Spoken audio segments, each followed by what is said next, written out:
3. Varias veces a lo largo de los días siguientes Mercedes Warren luchó contra el impulso de telefonear a los detectives de homicidios del condado, mientras se dedicaba a sus propias tareas, procesar otros delitos, trabajar con las pruebas. Reprodujo mentalmente lo que estaba ocurriendo, vio a la persona que seguía al asesino, actuando como una silenciosa sombra de todos sus movimientos mientras otros detectives intentaban dar con su paradero y empezaban a enseñar su foto a diversos testigos, juntando todas las piezas de un caso criminal. Unos 10 días después del asesinato de Susan, la detective Warren se encontraba en la silla de los testigos de un tribunal, por un caso de homicidio, a partir de los casquillos de bala hallados en el interior de la casa en la que habían sido acribillados un traficante de drogas y su novia. La detective había reconstruido el delito en su totalidad. Su testimonio era importante, pero no crucial. A consecuencia de ello, su examen por parte del carísimo abogado del asesino era más un acoso que una crítica feroz. Sabía que no podían debilitarla en cuanto a los datos. No obstante, estaba esforzándose mucho para no permitir que el abogado confundiera al jurado de tal manera que lo que ella dijese perdiera efecto. Oyó al abogado formular cansinamente otra pregunta más, así que, debido a que los casquillos de bala fueron hallados aquí, usted llegó a la conclusión de que el asesino estaba, donde sí observa el diagrama, marcado por el estado como la prueba número 12. Verá que los casquillos se encontraron a unos 60 centímetros de la puerta del dormitorio. Una Browning de 9 milímetros lanza los casquillos a intervalos constantes. Por lo tanto, se puede precisar con bastante certeza científica el lugar en el que se hallaba la persona que efectuó los disparos. No pudieron rodar la alfombra que hay en esa parte de la habitación. Tiene un grosor de 5 centímetros. Abogado, ¿la midió usted? Sí. El abogado consultó sus notas. La detective Warren clavó los ojos en el acusado. Este era un inmigrante colombiano, de baja estatura y con mucho pelo, carente de estudios salvo en métodos y modos de matar. Sería condenado, pensó, y dentro de 30 segundos llegaría otro en el próximo vuelo de Avianca para ocupar su lugar. Los asesinos eran los pañuelos de usar y tirar de la industria de las drogas, se utilizaban unas cuantas veces y después se arrojaban a un lado sin contemplaciones. Su mirada continuó más allá del acusado y se posó en el teniente Burns, que en ese momento entraba por el fondo de la sala. Por un instante lo relacionó con el asesino que estaba siendo juzgado, pero entonces lo vio hacer disimuladamente el gesto de pulgares arriba, y su imaginación dio un vuelco. Observó cómo el teniente se acercaba caminando por el pasillo central de la sala y se inclinaba sobre la barrera para susurrar unas palabras al oído del fiscal, un individuo con expresión aburrida que de pronto se enderezó, se giró y a continuación se puso de pie. La detective Warren miró al teniente, el cual le sonrió, pero fue solo una expresión leve, un ligerísimo gesto de la comisura de los labios. Señoría, dijo el joven fiscal. ¿Podemos acercarnos al estrado? ¿Es importante?, preguntó el juez. Pienso que sí, contestó el fiscal. El abogado defensor, la estenógrafa del tribunal y el fiscal rodearon el estrado y se situaron al lado del juez para que el jurado no pudiera oírlos. Conversaron unos momentos y luego regresaron a sus asientos. El juez se volvió hacia el jurado. Vamos a hacer un breve receso, y después continuaremos con otro testigo. Miró a la detective Warren. Detective,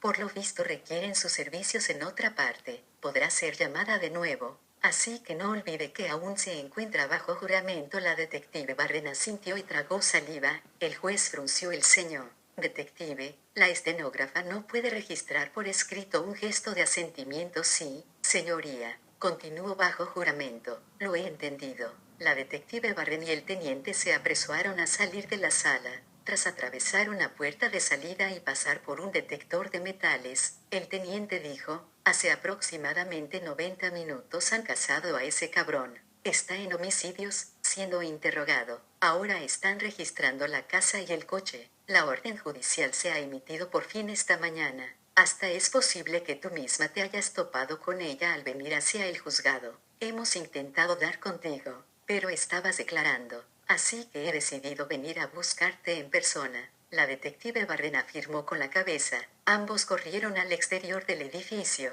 Era otoño en Florida, una sutil disminución del calor opresivo del verano. Una brisa suave hacía ondear las banderas de la fachada de los juzgados. Porque lo han detenido? Quiso saber la detective. El tipo que lo seguía lo vio anoche en una tienda de 24 horas, comprando 2 pares de medias de mujer. Las guardó en una taquilla de la Universidad de Miami, junto con un martillo de bola. ¿Quién es? Un tipo raro, y además extranjero. Es una especie de árabe, como un estudiante profesional, me han dicho. Ha hecho cursos por todas partes, y también se ha inscrito con un puñado de nombres distintos. Pronto sabremos más. El teniente hizo una pausa junto a la portezuela de un monovolumen sin marcas. ¿Deseas presenciar el interrogatorio o el registro de la casa? Ella reflexionó unos instantes. Vamos a pasarnos por la casa, y después vamos a homicidios, como prefieras. La ciudad fue pasando por el parabrisas mientras se dirigían en el coche a la vivienda del sospechoso.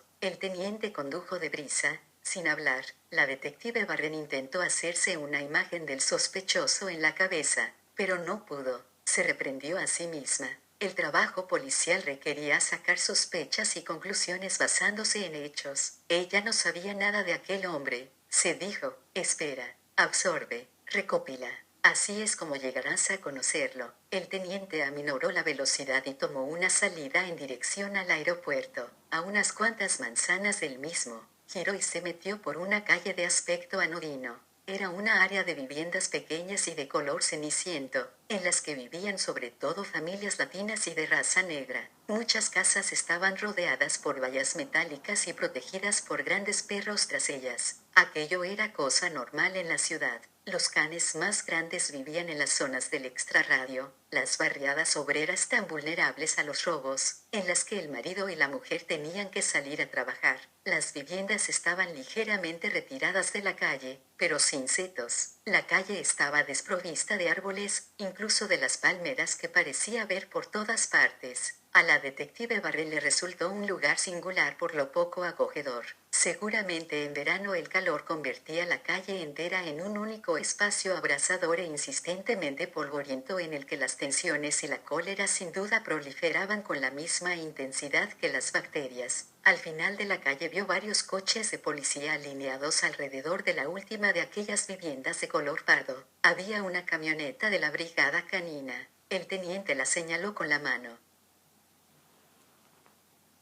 Parece ser que ese tipo tenía un fiel Doberman. Uno de los de las brigadas especiales ha tenido que pegarle un tiro. En ese momento les dio un susto de muerte un avión que pasó por encima de ellos con los alerones y el tren de aterrizaje bajados, ahogando en su ruidoso estruendo todo lo que el teniente se disponía a añadir. La detective Barren se dijo que si ella tuviera que oír aquel ruido frecuentemente, también se habría convertido en una asesina. Aparcaron el coche y se abrieron paso por entre un reducido grupo de curiosos que contemplaban en silencio la escena. La detective Warren vio a un par de policías de homicidios conocidos trabajando con los vecinos, cerciorándose de obtener cualquier pista viable antes de que se les echara encima la prensa. Saludó con la cabeza al jefe del equipo que estaba registrando la casa. Era un ex policía de tráfico, no muy distinto de lo que era ella, que ya había trabajado con una identidad falsa en demasiadas ocasiones. En uno de sus últimos casos había habido un problema más bien singular acerca de un dinero procedente de la droga que se había confiscado en una redada. $100,000 en billetes de 20 y de 100, además de 1 kilo de cocaína. Los acusados eran 2 estudiantes universitarios del Nordeste. Cuando tuvo lugar la redada habían dicho a Asuntos Internos que tenían más de $250,000 en efectivo, lo cual dejaba unos $150,000 sin justificar.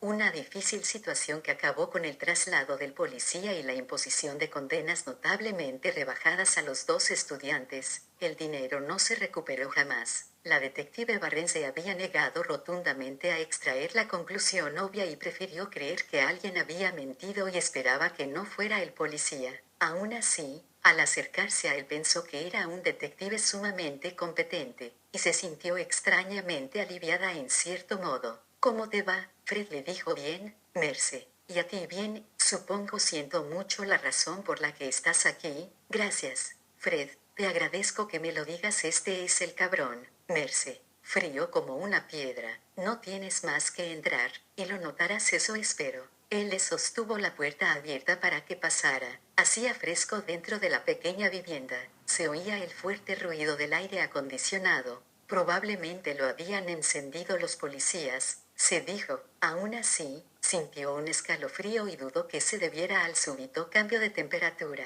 A primera vista la casa parecía la típica de un estudiante. Las estanterías para libros estaban hechas de ladrillos de ceniza y tableros de pino, y soportaban filas y filas de volúmenes en rústica que pugnaban por hacerse sitio. El mobiliario se veía modesto y austero, un sofá cubierto con una descolorida manta india para ocultar un desgarrón en la tela, un par de sillones tapados con un plástico, una gastada mesa de madera marrón llena de quemaduras de cigarrillos. En las paredes había carteles turísticos de Suiza, Irlanda y Canadá, todos con fotos de bucólicos paisajes de un verde exuberante. La detective Barre lo registró todo en su cerebro, pero hasta el momento pensó que no aportaba nada bastante corriente, ¿no crees? Se giró hacia la voz Fred. Enséñame algo que sea interesante. Es que tienes que fijarte un poco más. Observa la máquina de escribir. Sobre la mesa marrón había una máquina de escribir con una hoja de papel en el carro. La detective se acercó y leyó lo que había escrito.